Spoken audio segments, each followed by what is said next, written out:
I've been digging graves in this county for 42 years. I've buried saints, sinners, and everyone in between. You think you get used to death. You think eventually, nothing can shock you when you look down into that 6-foot hole. I was wrong. What I found lying in the mud of plot number 42 wasn't a man. It wasn't a bear. It was something that, by all laws of nature, shouldn't exist. It was massive, covered in matted fur, and terrifying. But the reason I'm recording this tape isn't because I found a monster in my cemetery. It's because of what the monster was holding in its hand. That single object changed everything I thought I knew about them, and about us.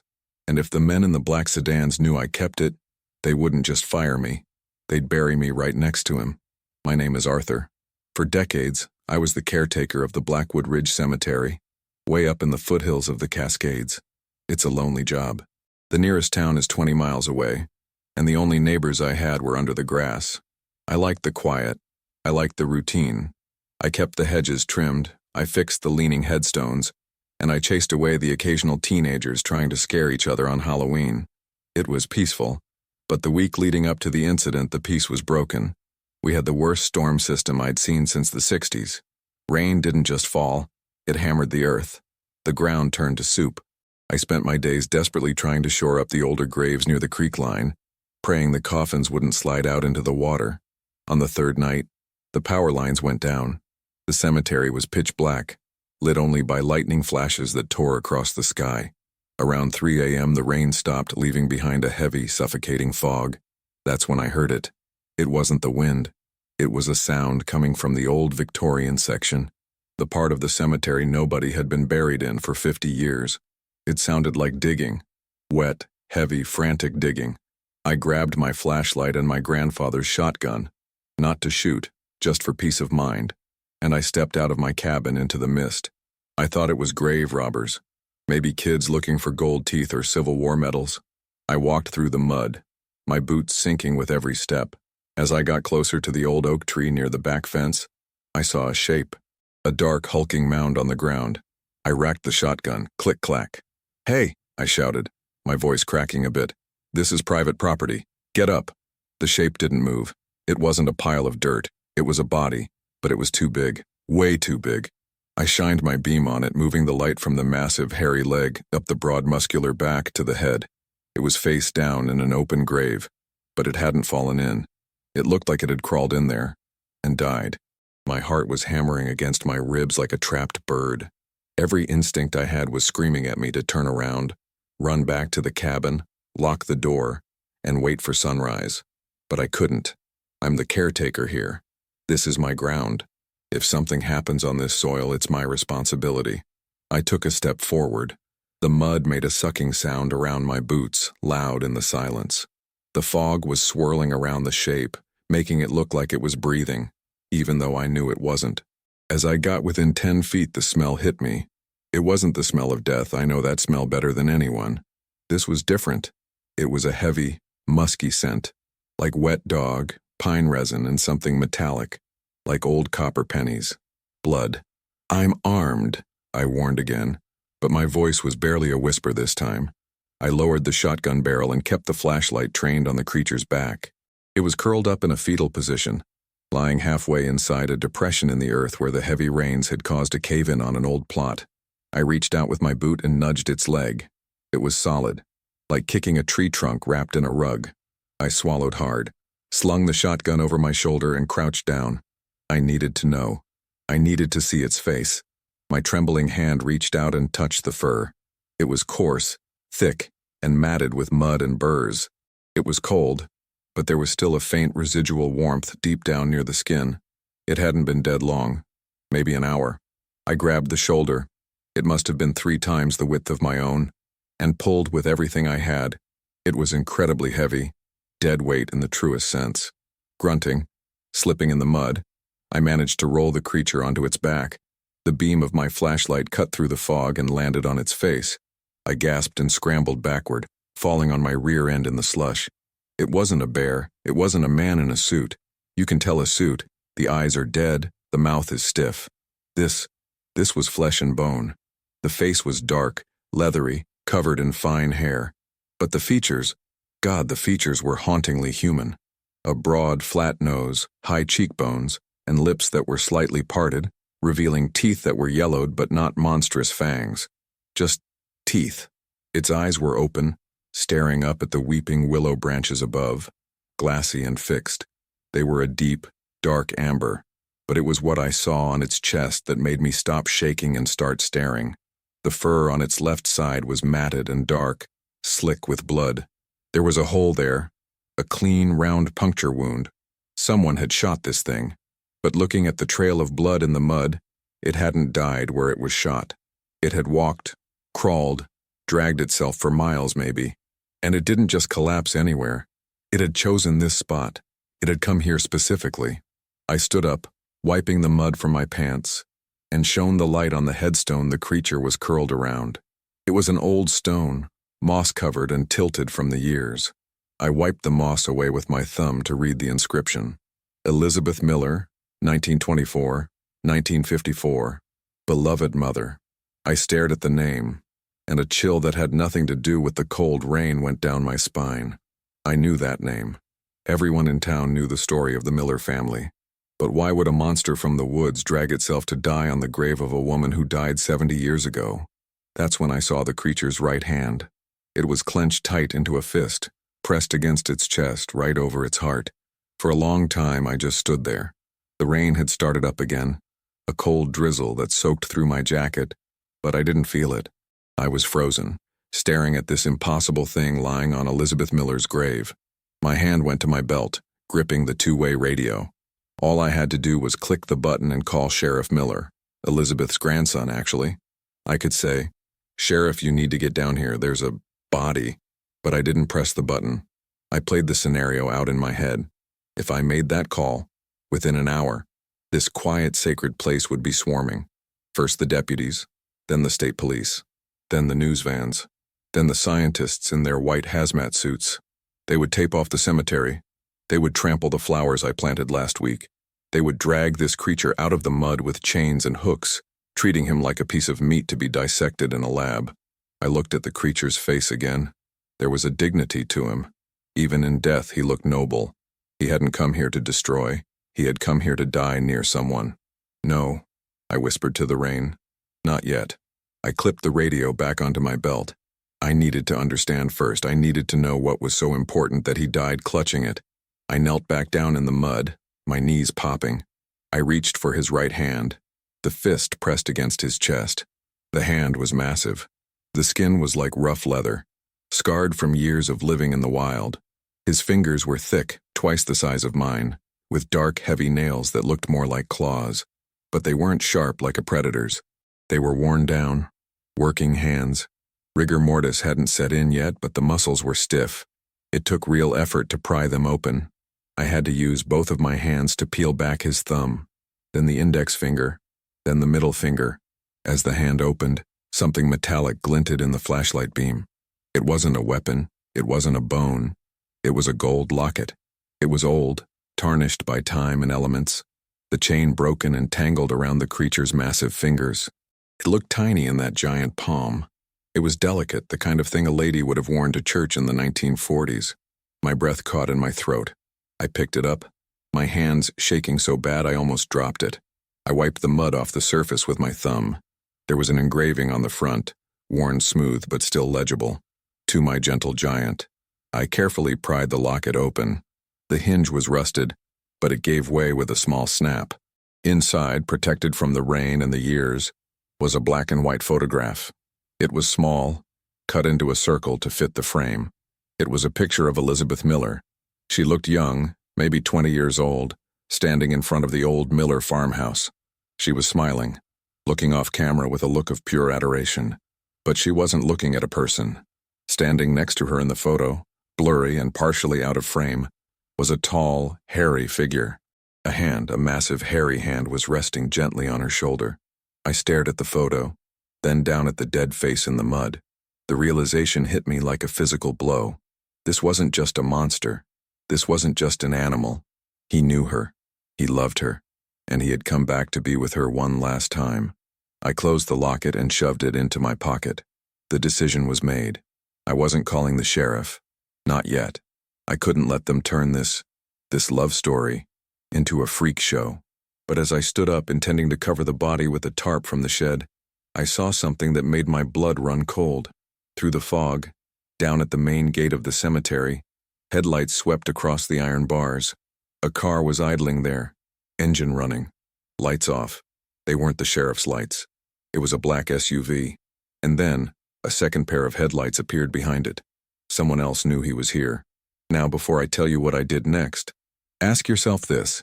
If you found something that could change the world, but knowing the truth would destroy a peaceful memory, would you hide it? Or would you expose it? Tell me what you would have done in the comments below. I read them all.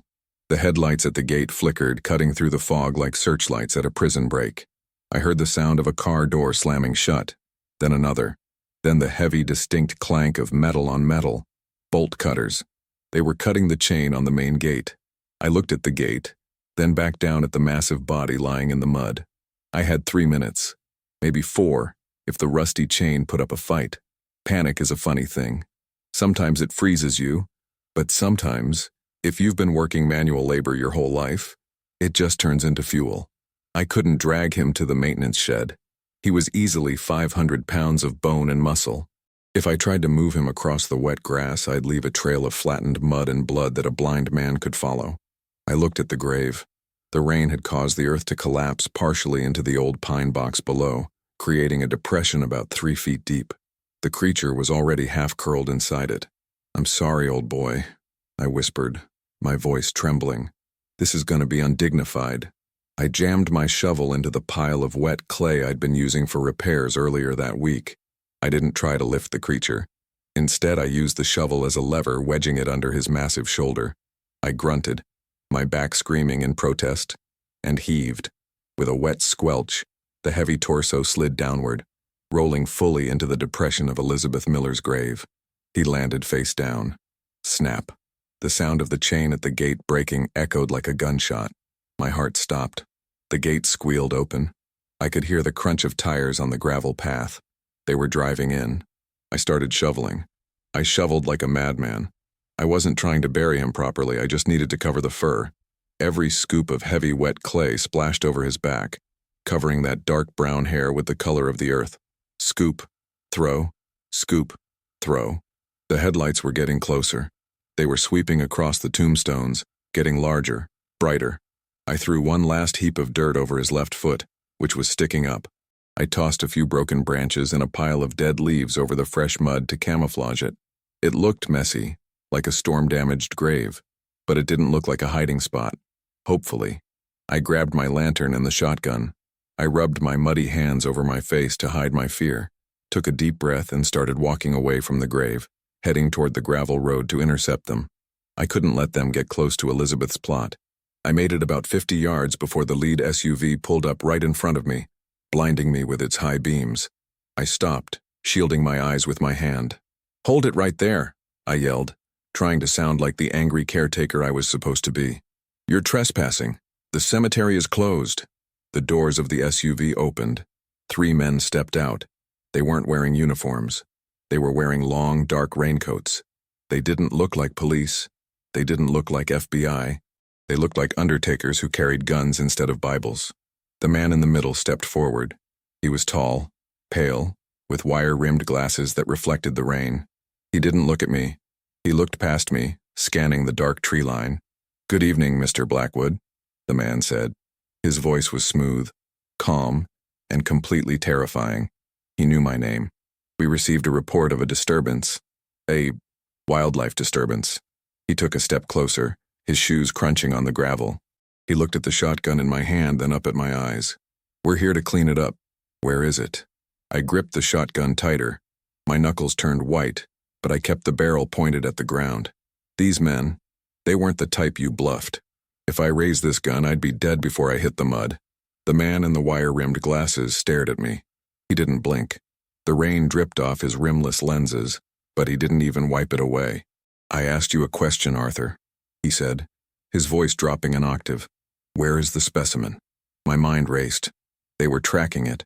Maybe a chip, maybe the blood trail. If I said I haven't seen anything, they'd know I was lying. The blood trail led right into the cemetery. I had to give them a half-truth. I had to sacrifice a piece of the puzzle to save the whole picture. I let out a shaky breath and slumped my shoulders, playing the part of the tired, scared old man. "If you mean that bare thing," I stammered, pointing a shaking finger toward the east fence away from Elizabeth's grave. "It came through here. Scared the hell out of me. It was bleeding bad, dragging a leg." The man's eyes narrowed. And I racked my shotgun," I said, patting the weapon. "It got spooked. It scrambled over the retaining wall down there, fell into the ravine, into the creek. I heard a splash. It was a risky lie. The creek was swollen from the storm. If a body fell in there, it would be washed miles downstream within minutes. It was the only explanation for why the signal, or the trail, would disappear." The man stared at me for a long, agonizing 10 seconds. He was reading me, analyzing my micro-expressions. I forced myself to think about my hip pain, about the cold, anything to keep my face from showing the guilt of the lie. Finally, he turned to the other two men. "Check the ravine. Scan the water. Go." The two goons moved instantly, marching past me like machines. They headed toward the east wall, trampling over Mrs. Higgins' rose bushes without a second thought. I winced. Every broken branch felt like a violation of my duty, but I stayed silent. The leader stayed with me. He stepped closer, invading my personal space. He smelled like sterile antiseptic and stale cigarettes. "You didn't touch it, did you, Arthur?" he asked softly. "Hell no," I spat, stepping back. "I don't touch things like that. I just wanted it off my property." He pulled a device from his coat pocket. It looked like a Geiger counter mixed with a GPS. He swept it over me. It clicked once, loudly, near my chest. My heart stopped. The locket. The gold locket in my pocket. Did it have a trace? Was it radioactive? The man looked at the device, then at me. He reached out and brushed some mud off my jacket collar. "You've got blood on you," he noted. "I slipped," I lied quickly. "Mud and rust. And I cut my hand on the gate earlier." He stared at the mud stain on my jacket. Mud that I knew was mixed with the creature's blood, but the rain was washing it away, diluting it. "Unfortunate," he muttered. He looked toward Elizabeth's grave, just 20 feet away. The fresh pile of dirt and leaves looked suspicious to me, but to him, in the dark and rain, it probably just looked like storm debris. "Sir!" one of the men shouted from the ravine. "The bank has collapsed here, looks like a heavy slide marks." I held my breath, thank God for the unstable soil. The leader turned back to me. "Go back to your cabin, Arthur, stay there. If you see anything else, you call this number, not the sheriff." He handed me a card. It was black. No name. Just a number. "And Arthur," he added, turning his back to me as he walked away, "forget you saw it. For your own health." I watched them for an hour from my cabin window. They swept the creek with high-powered lights. They launched a drone that buzzed like a hornet in the rain. But the rushing water of the creek covered the trail. They thought the specimen had washed away. Around 5 a.m., the SUV pulled out. I sat on my bed, my hands trembling uncontrollably. I had survived. But as the adrenaline faded, the weight of what I had done crashed down on me. I had lied to dangerous men. I had desecrated a grave. And I still had the locket. I pulled it out of my pocket. Under the harsh light of my kitchen bulb, I saw something I hadn't noticed in the rain. On the back of the locket, scratched crudely into the gold, not by a jeweler, but by something using a sharp stone or a claw, was a date. Oct 12th, 1954. I froze. October 12th. That was the day Elizabeth Miller disappeared.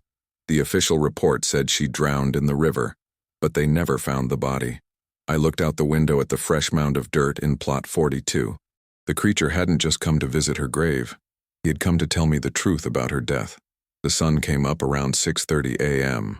It was a weak, watery sunlight that barely cut through the lingering fog, but it was enough to chase the shadows away. The black SUVs were gone. The tire tracks on the gravel were already washing away.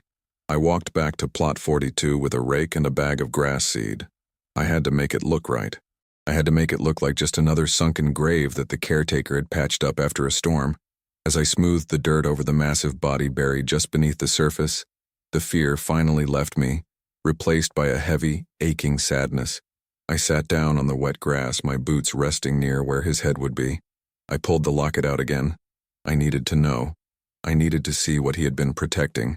I used the small blade of my pocket knife to pry up the backing of the photo inside the locket. Usually in these old lockets, there's a small space behind the picture. It popped open. A tiny, folded scrap of paper fell into my palm. It was yellowed, brittle as a dead leaf. I unfolded it with the utmost care, terrified it would disintegrate in the damp air. It was a note, written in shaky, elegant cursive. "They won't let us be, my love. But I will wait for you. In this life or the next. Beth." I stared at the note, and suddenly, 40 years of local ghost stories made sense. The old-timers in town used to talk about the Watcher. They said that after Elizabeth Miller drowned in '54, people would see a shadow standing at the edge of the cemetery woods. They said her ghost was restless. Whatever this creature was, Sasquatch, Bigfoot, Wildman, he hadn't just met her once. They had a life. A relationship forbidden by everything in our world, but real enough that she gave him this locket. Real enough that she considered him her love. And for 70 years, he had kept this vigil. I looked around the cemetery. I realized that all those times I found flowers mysteriously placed on her grave when the gates were locked. It was him. All those times I felt like I was being watched while I mowed the lawn, but never felt threatened. It was him. He wasn't a monster stalking the town. He was a widower visiting his wife. He had spent his entire life alone in those woods, hunted, shot at, and feared, just to be close to her bones. And when he knew his own time was up, when that bullet finally drained too much of his strength, he didn't go to a cave to heal. He didn't run to safety.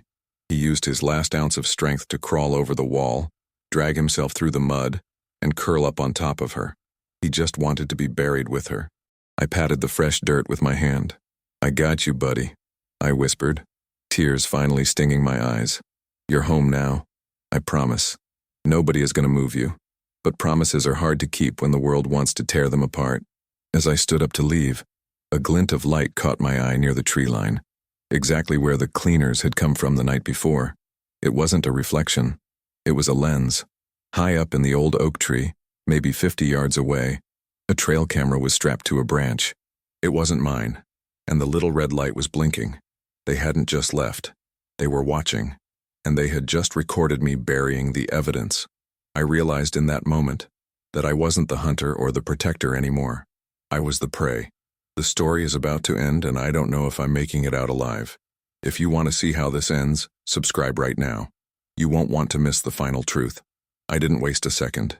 I scrambled up that oak tree like a man half my age, ignoring the bark scraping the skin off my palms. I ripped the trail camera off the branch, smashing the plastic casing against the trunk until it cracked. I yanked the memory card out and shoved it into my mouth, swallowing it dry. It was a stupid move. If it was transmitting live, they already saw me. As if on cue, my cell phone buzzed in my pocket. "Unknown number." I answered. I didn't say hello. "That was property of the United States government, Arthur," the smooth voice said. "Get off my land," I growled, sliding down the tree, my shotgun already in my hand. "We're not coming for the camera," the voice replied, cold and devoid of emotion. "We're coming for the grave. We know where he is. We saw you crying over him. It was touching, but we need the body." "Over my dead body," I said. "That can be arranged." The line went dead. 2 minutes later, the black SUVs were back. They didn't stop at the gate this time. They drove right through the broken chain, tires spinning on the wet gravel, tearing up the lawn as they sped toward Plot 42. I didn't run. I walked straight to Elizabeth Miller's grave and stood directly on top of the fresh mound of dirt. I pumped the shotgun. Ch-ch-ch. The vehicles screeched to a halt 10 yards away. Doors flew open. 4 men got out, weapons drawn. These weren't standard-issue police pistols. They were suppressed assault rifles.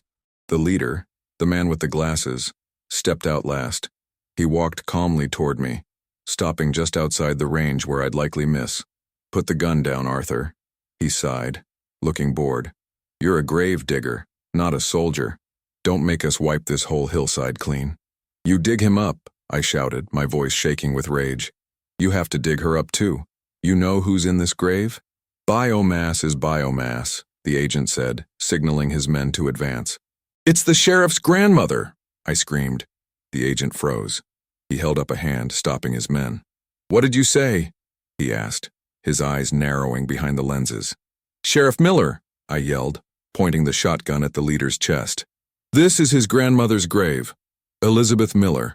You dig this up, you desecrate this plot, and you'll have every deputy in the county swarming this hill in 10 minutes. I took a breath, gambling everything on the next sentence.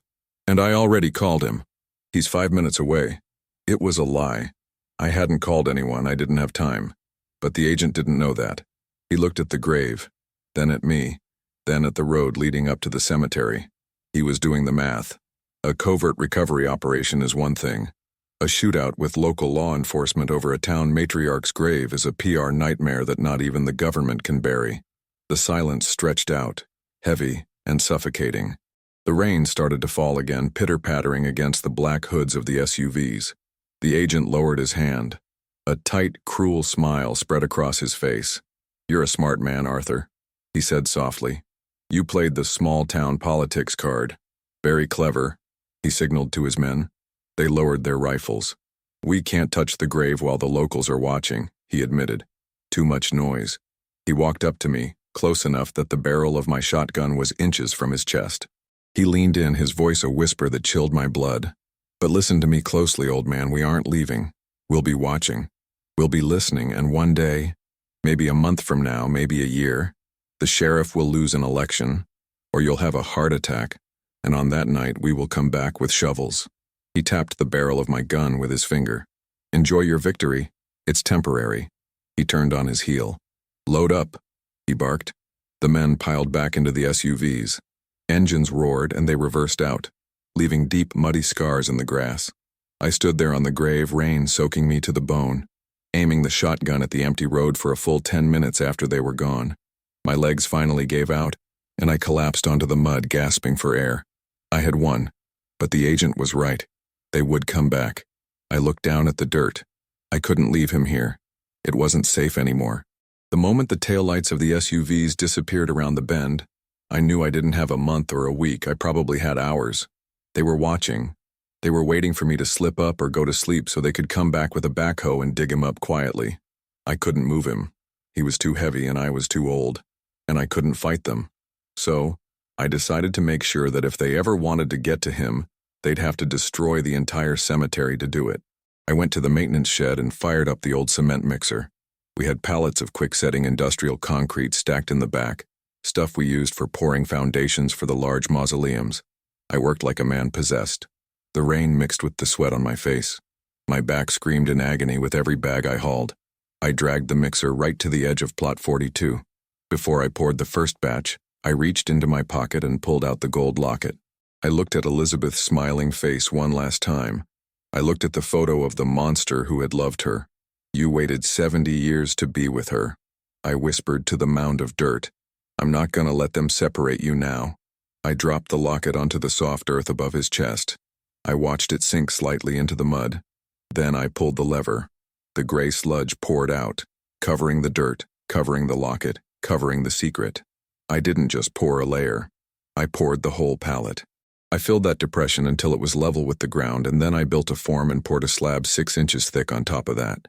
By the time the sun rose, I had created a solid block of concrete weighing 2 tons directly over the grave. To anyone looking, it just looked like I was preparing a foundation for a new, massive ledger stone, a common practice for old graves that were sinking. I finished just as the town waking up. I saw a sheriff's deputy drive by on patrol. I waved. He waved back. The cleaners could come back. But to get to that body now, they would need jackhammers, heavy drills, and a crane. They couldn't do it silently. They couldn't do it without the whole town hearing. I had locked the door, and I had thrown away the key. It's been 6 months since that night. I still work here. I still mow the grass and trim the hedges. But things have changed. Sometimes when I'm working late, I see a black sedan parked down the road, just sitting there, watching. They know what I did. They know what's under that concrete slab, but they can't touch it without exposing themselves. I ordered a new stone for Elizabeth's grave. It's a beautiful piece of granite, placed right on top of that concrete block. I paid for it out of my own savings. I didn't change her name or dates, but I added a new line to the inscription at the bottom. Most people think it's just a poetic Bible verse. It reads, "Here lies love, protected by the wild." I know my time is running out. Those men in the suit, they're patient. Maybe one day after I'm gone, they'll come with their machines and tear this place apart. But until then, he is safe. He is with her. I used to think the woods were full of monsters. I used to be scared of what was watching me from the tree line. Now I know the truth. The things in the woods have hearts, and souls, and memories. The real monsters? They drive black cars, wear expensive suits, and they don't care who they hurt to keep their secrets. My name is Arthur. I am the caretaker of Blackwood Ridge, and I am the keeper of the last great love story this world will never know.